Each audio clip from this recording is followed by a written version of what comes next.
Well, good morning, dear students.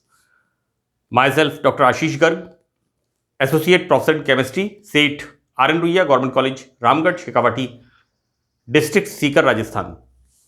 बच्चों, BSc part third, first paper inorganic chemistry, हमने topic start किया हुआ है बायो इनऑर्गेनिक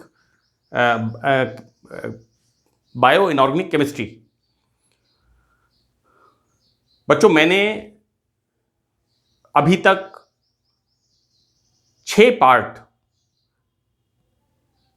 इस यूनिट के अपलोड किए हैं और मैंने बताया है कि किस तरह से bio inorganic compounds plants and animals के लिए, बच्चों प्लांट्स एनिमल्स के अलावा चाहे वो वायरस हो, चाहे वो बैक्टीरिया हो, चाहे वो फंगाई हो, चाहे वो एल्गी हो, ब्रायोफाइट्स हो, टेरिडोफाइट्स हो,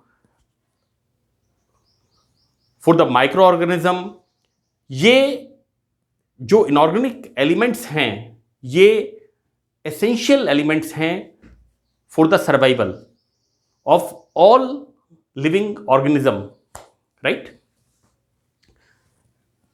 बच्चों, हमने देखा किस तरह से सोडियम, पोटेशियम, मैग्नीशियम, कैल्शियम,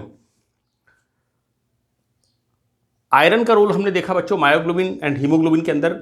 ये नंबर ऑफ एंजाइम्स जो कि बायोकेमिस्ट्री में हम देखते हैं, मेटलो एंजाइम्स हमारे डिफरेंट मेटाबॉलिक प्रोसेस में जो यूज़ होते हैं, इनके फॉर्मेशन में, इनको एक्टिवेट करने में इनका बड़ा महत्वपूर्ण रोल है। मैंने बच्चों आपको 6th पार्ट में बताया था कि किस तरह से सोडियम एंड पोटेशियम, मैग्नीशियम और कैल्शियम के साथ मिलकर के सेल के अंदर और सेल के बाहर, मैंने 6th पार्ट में यहां पर लिखा था रिवर्सिबल डोर, जो सेल मेम्ब्रेन होती है, सेल मेम्ब्रेन फास्फोलिपिड्स की बनी हुई होती है और सेल मेम्ब्रेन किस तरह से एक रिवॉल्विंग डोर की तरह काम करती है, यानी अंदर वाले आयंस बाहर की तरफ और बाहर वाले आयंस अंदर की तरफ, राइट। बच्चों देखिए, हम यहां पर अब देखेंगे एल्कलाइन अर्थ मेटल्स के बारे में। मैंने इसके पहले आपको बताया था एल्कली अर्थ मेटल्स के बारे में। एक्चुअली जो फर्स्ट ग्रुप के एलिमेंट्स हैं सोडियम एंड पोटेशियम, इनकी बात मैंने 6th लेक्चर में की थी, लेकिन 6th लेक्चर में मैंने सेकंड ग्रुप के एलिमेंट्स कैल्शियम और मैग्नीशियम की बात भी की थी। क्योंकि बच्चों देखिए, फर्स्ट ग्रुप और सेकंड ग्रुप आप देखेंगे sodium and magnesium, atomic number 11 and atomic number 12, and the same way that is calcium and that is potassium and calcium, potassium atomic number 19 and calcium atomic number 20, right. बच्चों actually क्या है कि इन ions की जो activity है वो आपस में एक दूसरे से इंटरकनेक्टेड है, ये एक दूसरे के कॉम्प्लीमेंट्री हैं, एक दूसरे के पूरक हैं, राइट। मैं आपको बताऊं बच्चों, यहां पर सेकंड ग्रुप में हम अगर पीरियोडिक टेबल में देखते हैं, that is B E beryllium, Mg, Ca, Sr, Ba, Ra, radon is the last element, 7th period। बच्चों यहां पर सेकंड ग्रुप में कैल्शियम एंड मैग्नीशियम, बच्चों हम बात कर रहे हैं एल्कलाइन अर्थ मेटल्स की। मैं एक बार फिर क्लियर कर दूं, alkali metals first group metals in the periodic table H, Li, Na, K, Rb, Cs, Fr, and alkaline earth metals ये होती है बच्चों Be, Mg, Ca, Sr, Ba, Ra।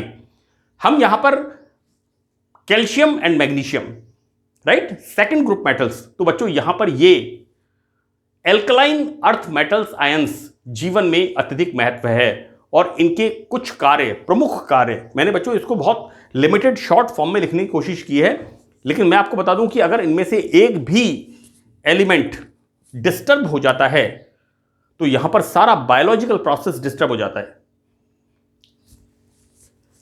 हम यहां शुरू करते हैं कि किस तरह से ये एल्कलाइन अर्थ मेटल इनका इंपॉर्टेंट रोल होता है। देखो बेटा, मैंने आपको ये 6th लेक्चर में बताया था, और जैसा मैंने आपसे कहा कि यहां पर ये एक दूसरे से इंटरकनेक्टेड है, alkali and alkaline earth metal. देखो बच्चों, यहां पर शरीर की कोशिकाओं के अंदर जो प्रोटोप्लाज्म होता है, जीव द्रव्य, मेरे ख्याल से जीव द्रव्य इज द प्रोटोप्लाज्म, इसके अंदर पोटेशियम और मैग्नीशियम ये होते हैं अंदर की तरफ, सेल के अंदर की तरफ।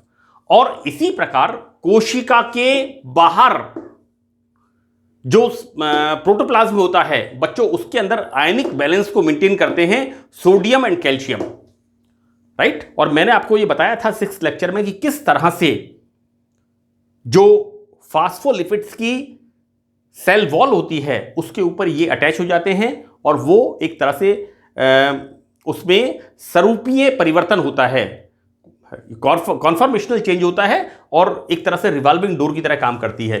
ये मैंने आपको बच्चों 6th पार्ट के अंदर बताया था, राइट। ये पैराग्राफ मेरा लिखने के पीछे रीजन है कि हमें यहां पर कैल्शियम और मैग्नीशियम की यूटिलिटी, और बच्चों देखिए कैल्शियम मैग्नीशियम का रोल जो कोशिका के अंदर मेटाबॉलिक प्रोसेस होते हैं, सबसे इंपॉर्टेंट तो that is oxidation process, number 2 protein synthesis, number 3 number of enzymes का सिंथेसिस। तो ये कुछ मैं आपको कुछ एग्जांपल्स बता रहा हूं।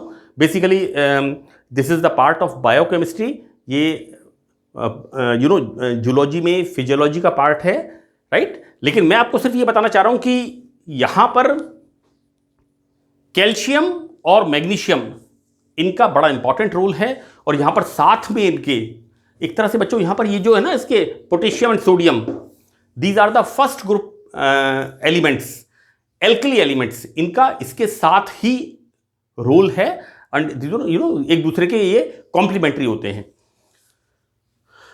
बच्चों हमारे शरीर की बोन्स, तो बोन्स का 98% पार्ट ये होता है कैल्शियम का, राइट। और इसमें apatite that is Ca3PO4, this is the calcium phosphate, bones व टीथ का मुख्य भाग है।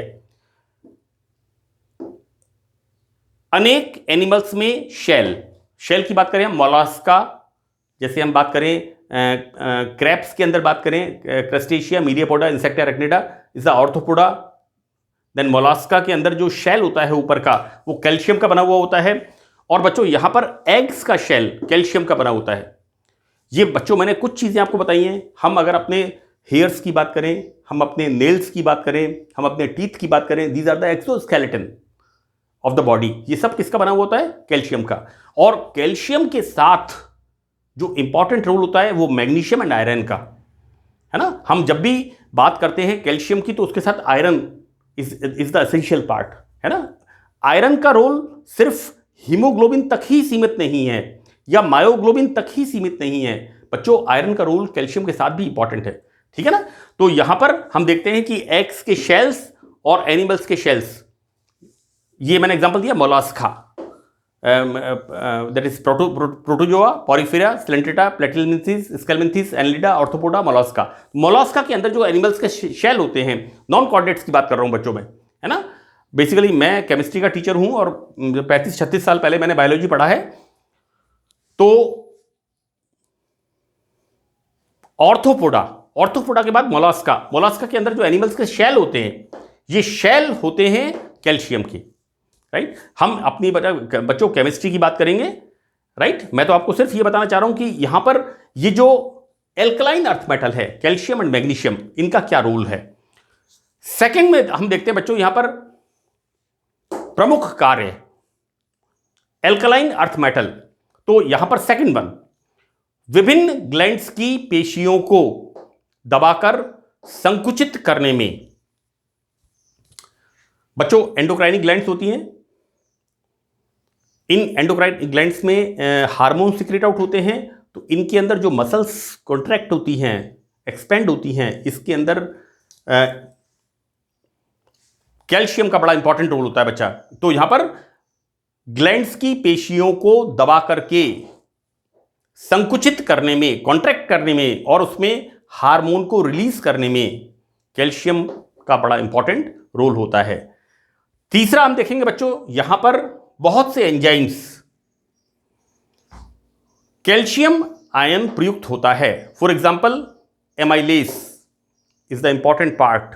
हम पढ़ते हैं lipase, amylase, trypsin, these are the हमारे स्टमक के अंदर जो हमारा डाइजेस्टिव प्रोसेस होता है, जब फूड बकल कैविटी से इसोफेगस से होकर के स्टमक में जाता है, और वहां पर 3 पार्ट होते हैं, पाइलोरिक, फंडिक एंड एक पार्ट और होता है, मेरा सब्जेक्ट केमिस्ट्री बच्चों है ना। यहां पर हम एंजाइम की बात करते हैं, that is lipase, amylase and trypsin. So this is the amylase enzyme, इसके अंदर कैल्शियम होता है। And the next one is this is the thermolysin. Number of enzymes जिनमें कि ये एल्कलाइन मेटल्स होते हैं। चौथा हम देखेंगे बच्चों, अनेक प्रोटीन्स का कार्य कैल्शियम का स्टोरेज व परिवहन करना है। तो बच्चों यहां पर हम देखते क्या है कि कैल्शियम आयंस के मसल्स के संकुचन में विशेष रूप से कार्य करते हैं। तो द फॉर एग्जांपल इज ट्रोपोनिन्स। अगर कैल्शियम की लैक ऑफ कैल्शियम होगी तो हमारी मसल्स जो हैं वो एक्सपेंशन एंड कॉन्ट्रैक्शन, इसका जो प्रोसेस है ये इफेक्टेड होता है। तो यहां पर calcium ion is very important for the muscles contraction, इनका बड़ा इंपॉर्टेंट रोल होता है। तो ये बात बच्चों हमने की यहां पर कैल्शियम की। अब हम यहां पर बात करते हैं बच्चों मैग्नीशियम की।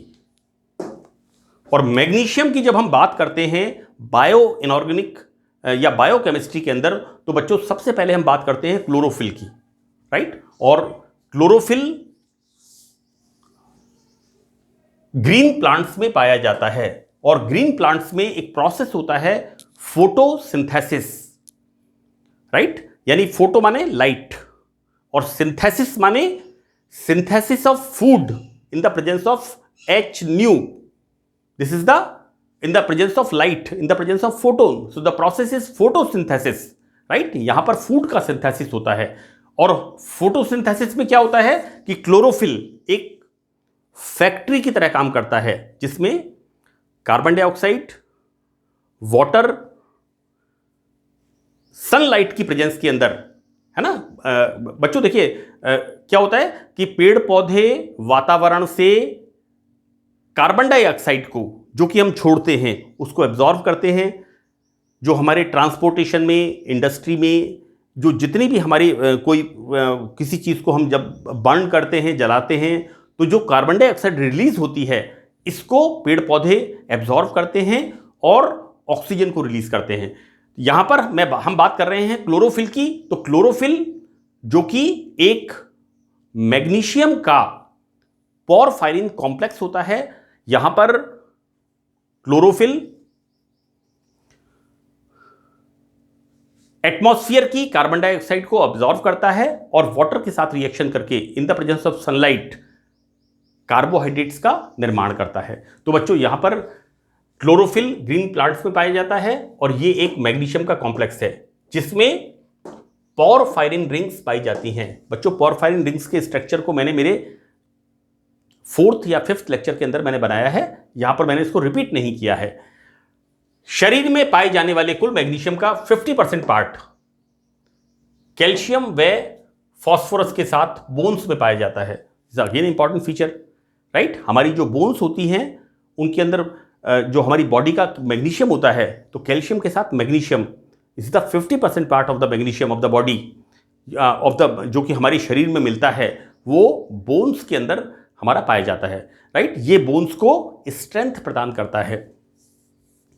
बच्चों यहां पर मैग्नीशियम आयंस की प्रोटीन सिंथेसिस के प्रत्येक पद में आवश्यकता होती है, right. Amino acids peptide bond form करते हैं और पेप्टाइड बॉन्ड से पॉलीपेप्टाइड बनता है and the polypeptide produce proteins. और यहां पर जो मैग्नीशियम है इसका यहां पर बड़ा इंपॉर्टेंट प्रोटीन सिंथेसिस में एक इंपॉर्टेंट रोल होता है। बच्चों प्रोटीन का निर्माण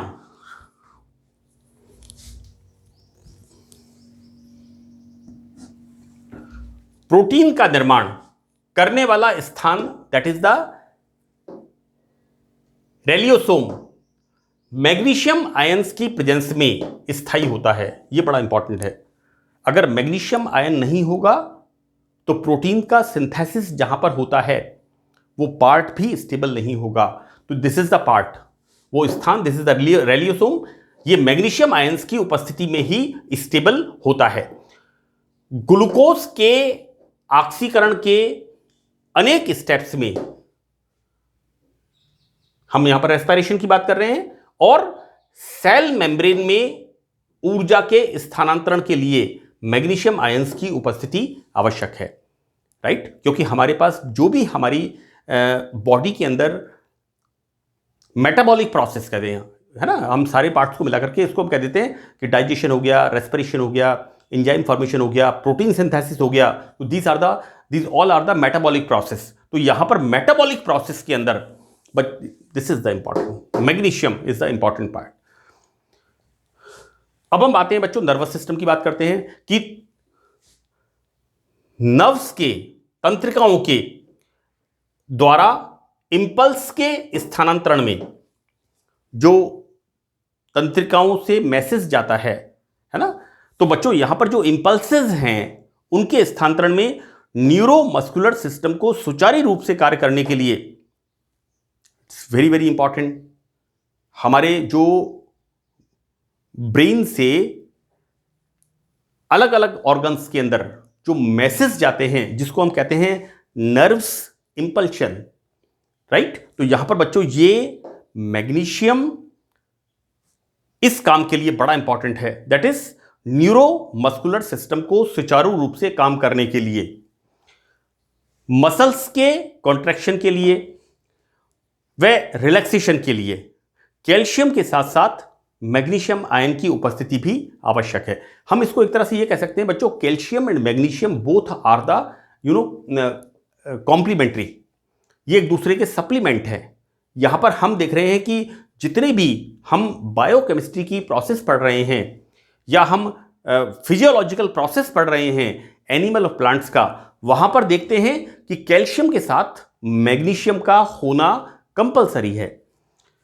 बच्चों शरीर में मैग्नीशियम आयंस की कमी होने पर वेट लॉस होना, सडन वेट लॉस होना, हम देखते हैं कई बार हमारे टेस्टिंग होती है, दैट इज द थायराइड के टेस्ट होते हैं कि वेट बहुत ज़्यादा पुट ऑन हो गया तो थायराइड की टेस्टिंग होती है, वेट लॉस हो गया उसकी अलग टेस्टिंग होती है। यहां पर बच्चों अगर एक्सेसिव वेट लॉस होता है तो उस समय हम देखते हैं कि मैग्नीशियम की डेफिशिएंसी तो नहीं है बॉडी के अंदर। एंड सेकंड, कार्डियक फंक्शन, इसके अंदर भी मैग्नीशियम का बड़ा इंपॉर्टेंट रोल है। बच्चों यहां पर देखिए electrolytic balance is very important, that is sodium, potassium, calcium and magnesium, ये एक दूसरे के कॉम्प्लीमेंट्री हैं और मैंने इनको अलग अलग यहां पर बताने की कोशिश की है। आपके सिलेबस के हिसाब से आपसे जब पूछा जाएगा कि एल्कली मेटल्स, इनका बायोलॉजिकल रोल क्या है, बच्चों एल्कली मेटल में सोडियम एंड पोटेशियम, और alkaline metals these are the क्षारीय मृदा धातु, कैल्शियम एंड मैग्नीशियम, इनका रोल क्या है, राइट? तो बच्चों मैंने पार्ट 6 में एल्कली मेटल के रोल को समझाया था सोडियम एंड पोटेशियम के, और यहां पर मैंने कोशिश की है एल्कलाइन अर्थ मेटल कैल्शियम और मैग्नीशियम के रोल को एक्सप्लेन करने की। एक बात यहां पर हमें जानना जरूरी है बच्चों कि चाहे हम एल्कली मेटल की बात करें, एल्कली मेटल मतलब सोडियम एंड पोटेशियम, और चाहे हम एल्कलाइन अर्थ मेटल की बात करें that is calcium and magnesium, बच्चों हम हर जगह क्या देखते हैं कि एल्कलाइन अर्थ मेटल के साथ एल्कली मेटल्स और एल्कली मेटल्स के साथ एल्कलाइन अर्थ मेटल्स। तो मैं आपको बार बार ये बात कह रहा हूं कि ये एक दूसरे के कॉम्प्लीमेंट्री हैं और इनका आपस में कनेक्शन बहुत गहरा है और एक के साथ एक दूसरे के ये पूरक हैं, है ना? तो अगर हम यहां पर क्षारीय धातुओं की फिजियोलॉजी की बात करते हैं तो यहां पर क्षारीय मृदा धातुओं का नाम भी आएगा, और अगर हम एल्कलाइन अर्थ मेटल की क्षारीय मृदा धातुओं की फिजियोलॉजी की बात करते हैं तो फिर हम इसमें एल्कली मेटल्स को भी एसोसिएट करते हैं। तो बच्चों यहां पर हमने बात की कि किस तरह से क्षारीय मृदा धातुएं एल्कलाइन अर्थ मेटल्स का बायोलॉजिकल एक्टिविटी में रोल होता है। मुझे उम्मीद है ये आपको अच्छी तरह से समझ में आएगा कि किस तरह से inorganic elements plants and animals की फिजियोलॉजी को प्रभावित करते हैं और फिजियोलॉजी के लिए बहुत ही महत्वपूर्ण हैं। तो बच्चों that's all in this lecture. Thank you.